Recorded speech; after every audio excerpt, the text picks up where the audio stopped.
ରାମ ନାରାୟଣ ରାମ ବିବେକାନନ୍ଦ କହିଥିଲେ I have come from Hindu religion. ସେହି କଥା ସେ ଆମେରିକାର କନଫରେନ୍ସରେ କହିଥିଲେ। ଯଦି ମୁଁ ଯାଇଥାନ୍ତି ତେବେ ଏହି କଥା କହିପାରିନଥାନ୍ତି।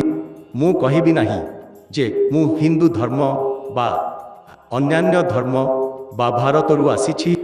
ମୁଁ କହିବି ମୁଁ ବ୍ରହ୍ମାଣ୍ଡରୁ ଆସୁଛି। ମୁଁ ବିବେକାନନ୍ଦଙ୍କ I come from Hindu religion କଥାକୁ ସମର୍ଥନ କରିପାରିବି ନାହିଁ।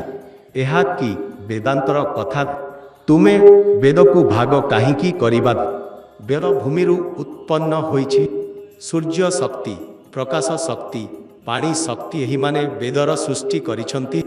ଏହା ଜାଣିଥିବା ସତ୍ତ୍ୱେ ଯଦି ତୁମେ କହ I come from Hindu religion ତେବେ ମୁଁ ତୁମକୁ ଶୂନ୍ୟ ଦେବି।